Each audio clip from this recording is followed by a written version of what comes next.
అబ్బోడికి బొట్టు పెట్టన్నా.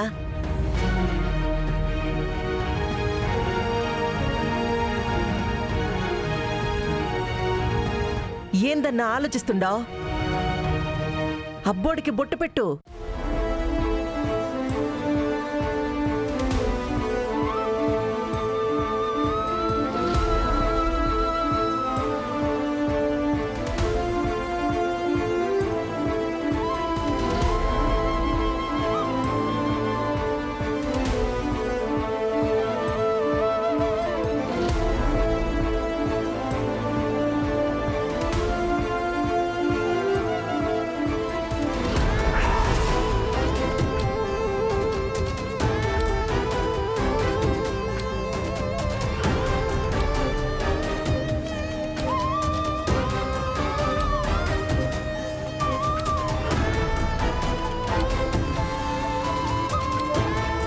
ఏందన్నా, అబ్బోడు కూడా నీ కొడుకే కదా, పెట్టు.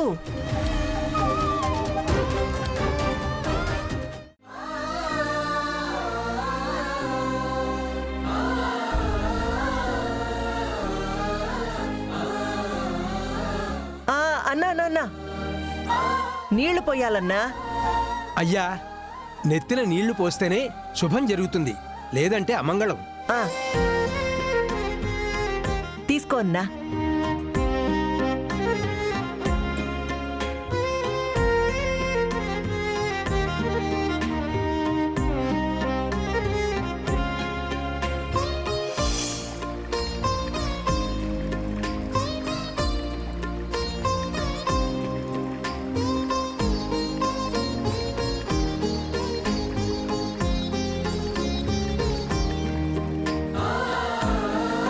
అన్నా అన్నా, ఇంకో తూరి.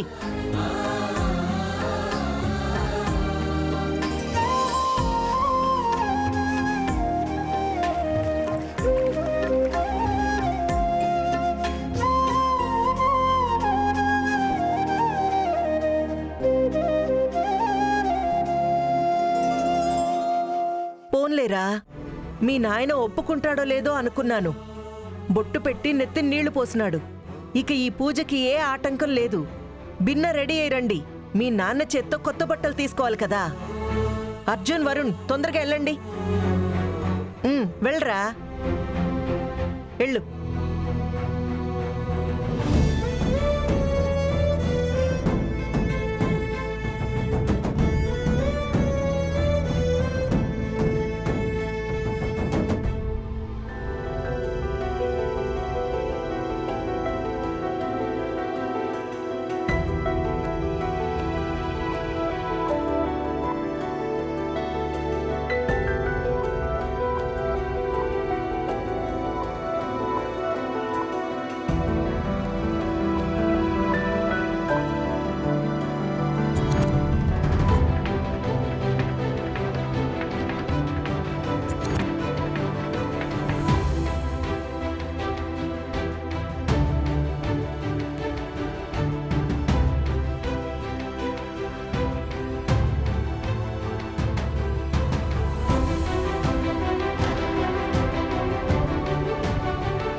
ఓయన్నా, అబ్బోళ్ళు స్నానం చేసి వచ్చుండారు. నీ చేతులతో ఆ కొత్త బట్టలేదో పెట్టరాదా? రా అన్నా, రా.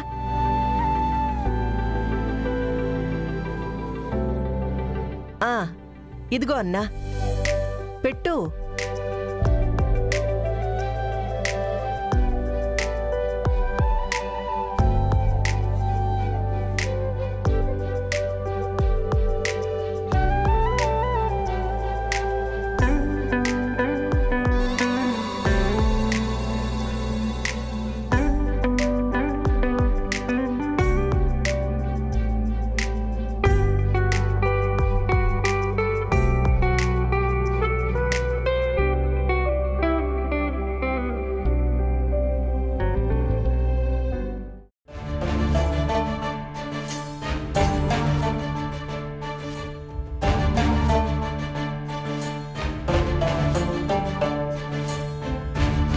అన్నా, పెట్టు. పంతులు గారు, అయ్యా పిల్లలకి బట్టలు పెట్టాలన్నప్పుడు తండ్రి పెట్టాలనే ఉంది.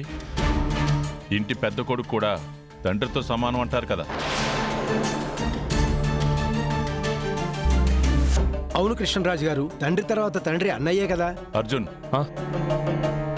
నీ చేతులతో నువ్వే ఇవ్వు.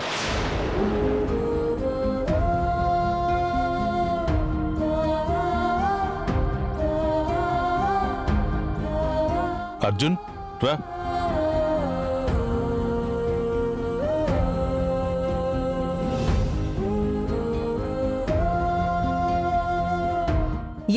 ఏమన్నా నువ్వు? బిడ్డలిద్దరికి ఇచ్చినావు కదా, ఆ చేత్తోనే వాడికి ఈరాదా? అన్నిచ్చిన తండ్రి ఇచ్చిన సమానమేనని పంతులు గారు చెప్తున్నారు కదమ్మా. పర్లేదు, అర్జున్ ఇస్తాడులే. రా, ఇవ్వు.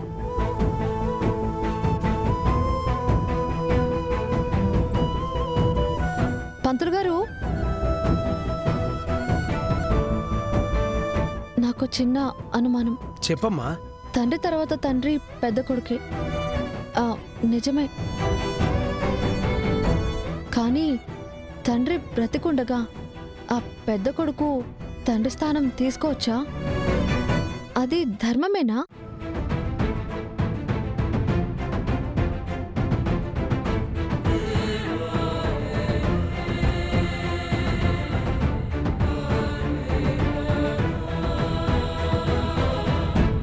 అంతే కదన్నా. ఇంటి పెద్ద లేనప్పుడు ఆ ఇంటి పెద్ద బిడ్డే తండ్రవుతాడు. ఇప్పుడు నీ బదులు వాడిచ్చినాడంటే అది నీకు మంచిది కాదు కదా. అట్టెట్ట ఇప్పిస్తావు నువ్వు? అయ్యా, ఆ అమ్మాయి చెప్పిన దాంట్లో అర్థం ఉంది. మీరు అడిగిన దానికి నేను చెప్పిన సమాధానం సబబే కావచ్చు. కానీ ఆ అమ్మాయి చెప్పినట్టు తండ్రి లేనప్పుడు మాత్రమే ఆ తండ్రి స్థానం పెద్ద కొడుక్కి వస్తుంది. తమరు ఆరోగ్యంగా ఉండగా అబ్బాయితో ఇప్పించటం ఆ అమ్మాయి చెప్పినట్టు అది అపశకునమే అవుతుంది. మీ చేతులతో మీరివ్వటమే మంచిది.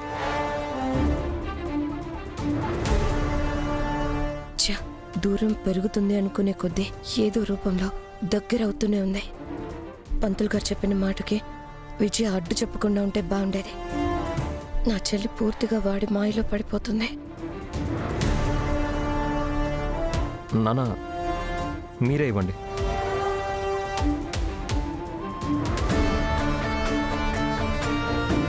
ఇవ్వన్నా, పంతులు గారు కూడా చెప్తుండారు కదా. ఓ ఎన్నా, ఏమి ఇంకా చూస్తుండావు? త్వరగా ఇవ్వు, పూజకి టైం అయిపోతా ఉండాది. త్వరగా ఇవ్వు. రే రారా, రా ముందుకి రా. తీసుకోరా, ఇవ్వన్నా.